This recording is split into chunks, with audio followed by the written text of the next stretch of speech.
We are following the investigation into why a passenger on a Royal Caribbean cruise line went overboard and died last week. The video of Bernardo Elbaz dangling from a lifeboat before falling has gone viral. His body has not been found. His family says cell phone video from inside the couple's room proves cruise employees instigated the incident and then didn't do enough to save him. Crimesider's Graham Cates joins me. So, Graham, first of all, what happened on the ship? It's not exactly clear what happened. There are two stories kind of out there right now. What the sheriff says in Broward County is that Bernardo essentially jumped off the cruise ship and committed suicide.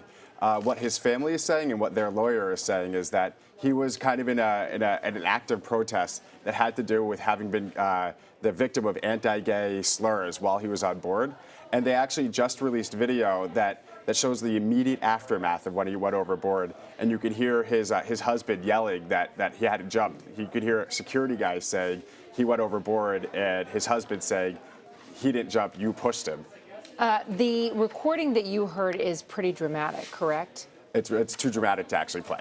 Okay, why is it so dramatic? What do you hear on that recording?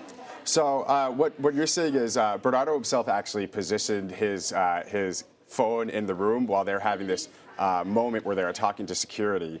And what you see in the video is people running as he goes to the balcony. And this is really where the stories start to break apart. So when the cruise staff, and actually we have video of when the cruise staff is in the couple's room. Let me show that. I am not a pedophile. I have a husband, okay? I record everywhere I go except in a casino because there's international law. You can't record in a casino. Was someone accusing him of being a pedophile?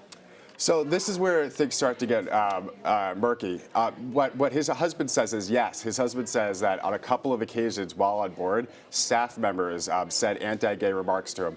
In one case, they say that a bartender called them lipsticks. And this is something I just spoke to Royal Caribbean. It's one of the many details that they're refuting. They're refuting most of the allegations here. Were there complaints filed while the couple was on the ship about the treatment of staff members of the couple?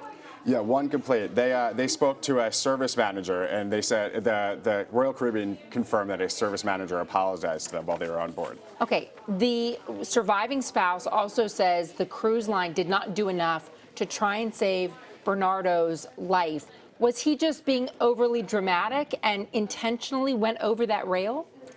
This is where the story changes and has changed multiple times this week, and that's something Royal Caribbean pointed out to me specifically. What the latest allegation is that basically Bernardo is on the balcony, perhaps threatening to go over.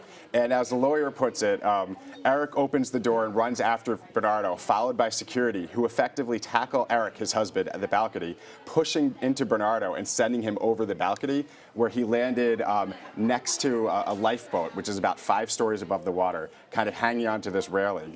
And I want to repeat again, Royal Caribbean refutes this side of the story.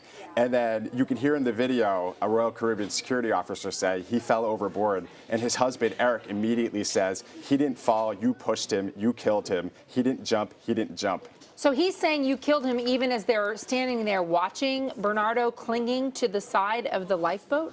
Well, so this is the other part, again, where there's two different stories about this.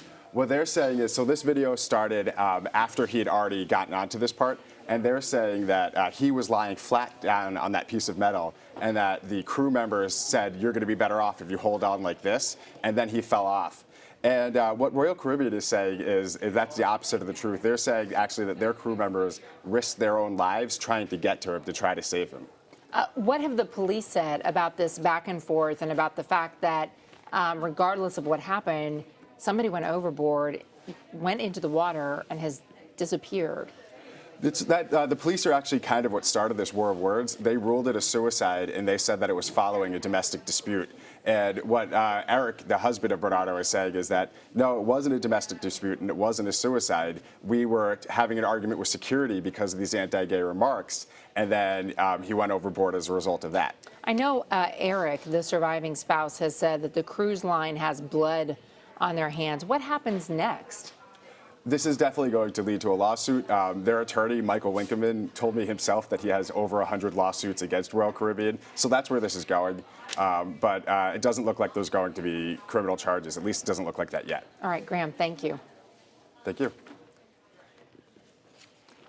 And if you want to know more about this story, you can go on to cbsnews.com/crimesider and find out more details on all of the crime stories of the day.